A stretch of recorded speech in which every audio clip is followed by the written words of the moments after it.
Oi, gente! Como prometido, então, hoje falaremos sobre pressão hidrostática, que é a pressão que existe especificamente em líquidos.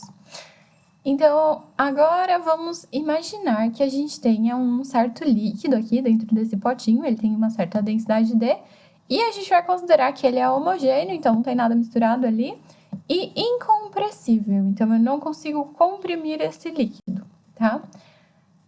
E aí a gente vai imaginar que a gente pegou um pedacinho desse líquido. E esse pedacinho vai ser mais ou menos um cilindro aqui dentro. Então imagina que eu tenho um cilindro feito desse líquido. Eu tô só analisando uma parte dele, tá bom? E essa parte vai ter uma certa altura H. Então essa seria a distância entre a base de cima do cilindro e a base lá de baixo do cilindro. E essa base tem uma certa área que eu vou chamar de A, tá? Só pra gente chegar na fórmula.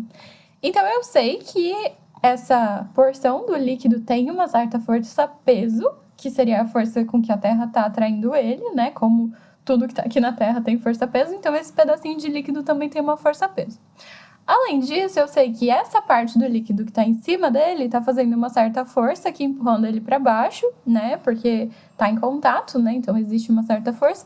E também existe uma outra força aqui da parte do líquido que está embaixo dele empurrando ele para cima. Tudo bem? Visualizaram tudo isso?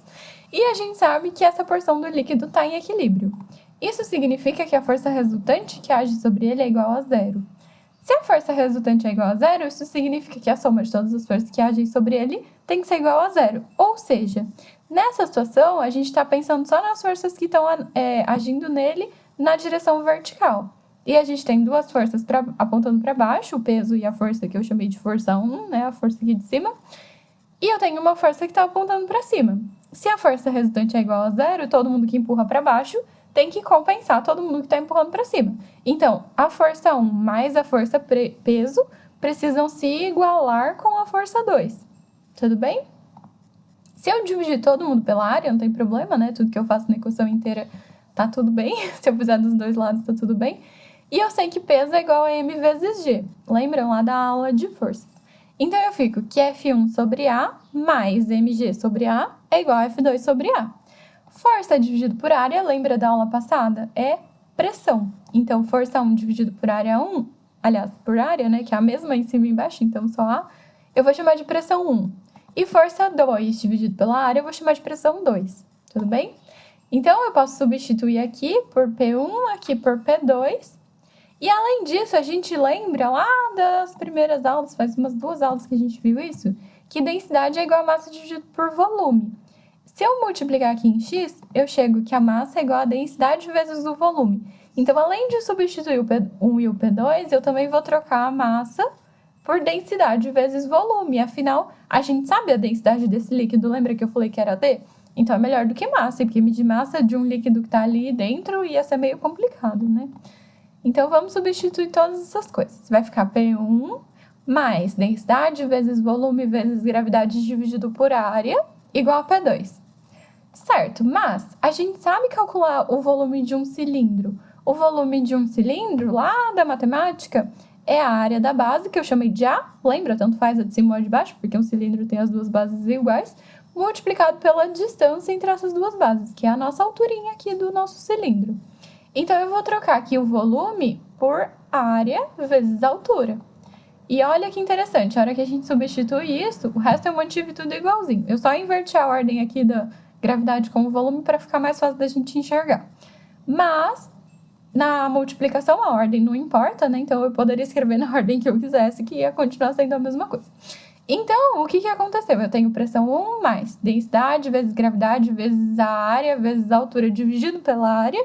E aí eu vou perceber que eu tenho área em cima e embaixo e tá todo mundo sendo multiplicado aqui nessa fração em cima. Então, eu posso cortar essa área, né? A área dividido por área dá 1. E aí, o que sobra? Pressão 1, a pressão que existe lá em cima, mais a densidade vezes a gravidade vezes a altura, a densidade do líquido, a aceleração da gravidade normal, a gente já está acostumado, a altura, a diferença entre esses dois pontos em que eu estou analisando, né? Esse seria a distância entre as duas bases do nosso cilindro do líquido, é igual à pressão que existe lá embaixo. E essa diferença de altura, essa densidade vezes a gravidade vezes a altura, é o que a gente vai chamar de pressão hidrostática. Então, a pressão feita pelo líquido de fato, por essa diferença de duas alturas, né?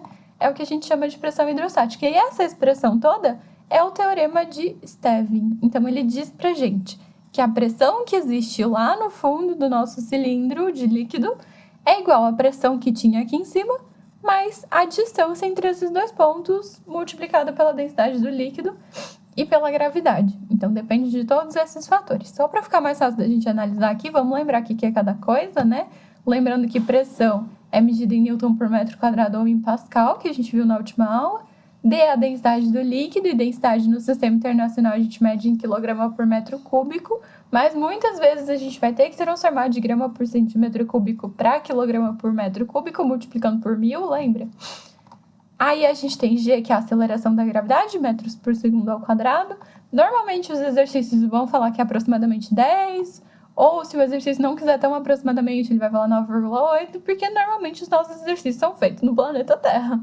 Mas pode acontecer de não ser, daí você tem que usar a aceleração da gravidade no planeta ou no astro qualquer onde você esteja fazendo esse experimento com líquidos. E o H é a altura da coluna do líquido que a gente está analisando. Nesse caso, é o Hzinho que a gente tinha definido no desenho. E o P2 é outra pressão, né? Por isso que eu não marquei, então é a mesma coisa do P1. E aí a gente pode ver isso na prática, né? Então imagina que eu tenho um certo ponto A aqui. Quanto vai ser a pressão total nesse ponto A? Então, o que eu tenho que pensar? Todo mundo que está empurrando esse ponto A para baixo. Quem está empurrando esse ponto A para baixo? Essa coluna de líquido, desde onde começa o líquido até o ponto A, desculpa. Então, eu vou ter uma pressão hidrostática, dGH. E eu também tenho aqui fora, tá aberto esse potinho, né? Então, eu tenho a atmosfera empurrando ele para baixo.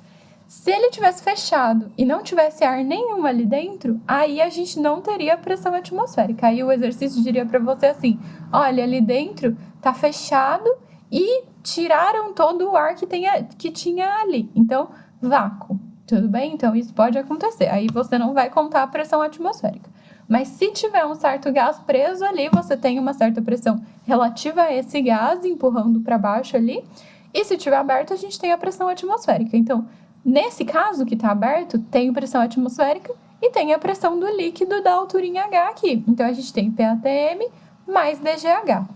E se eu pegar um outro ponto B aqui, que esteja exatamente no mesmo nível do ponto A, ou seja, está na mesma altura H em relação à superfície, vai mudar o que na pressão? Vamos pensar, a pressão no ponto B vai ser a pressão dessa coluna H de líquido mais a pressão atmosférica. Então, vai ser exatamente a mesma pressão, porque é exatamente a mesma altura e exatamente a mesma atmosfera e exatamente o mesmo líquido. Então, quando a gente tem dois pontos que estão no mesmo nível, isso é uma consequência do teorema de Stevin, né? Se a gente tem dois pontos que estão no mesmo nível, eles vão ter exatamente a mesma pressão. Agora, se a gente pegar um outro ponto que esteja, por exemplo, aqui na superfície, aí, aqui no ponto C, que está na superfície do líquido, o líquido não está empurrando ele para baixo, porque ele está na superfície. Então, no ponto C, a única pressão que age é a pressão atmosférica. Isso significa que a pressão no ponto C vai ser menor do que a pressão no ponto B, porque no ponto B, assim como no ponto A, tem esse termo a mais que vem da pressão hidrostática, enquanto que no ponto C só tem a pressão atmosférica. Tudo bem? Deu para entender?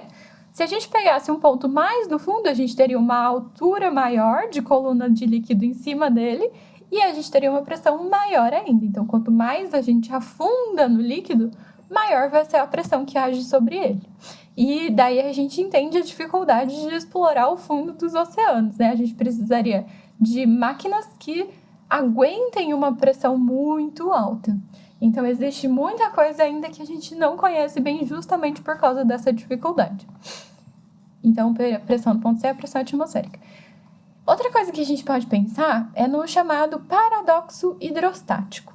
Então, imagina que a gente tem várias coluninhas aqui com formatos muito diferentes e aí a gente quer pensar o que acontece nesses formatos diferentes. Se a gente pegar um ponto em cada uma dessas colunas aqui, em qualquer formato, qualquer uma das colunas, mas todos no mesmo nível, o que a gente pode concluir?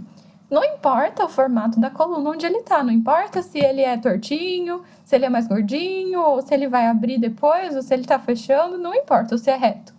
O que importa é que estão todos no mesmo nível, e estão todos abertos, então todos estão em contato com a atmosfera. Então, todos esses pontos, o A, o B, o C, o D e o E, têm exatamente a mesma pressão. E aí, isso explica tá todo mundo aqui na mesma altura, porque se é a mesma pressão atmosférica, é o mesmo líquido, é a mesma gravidade, todo mundo vai ter que ter a mesma altura, porque a pressão de todo mundo vai ser a mesma de acordo com o teorema de Stevin. Tudo bem? Então é isso por hoje.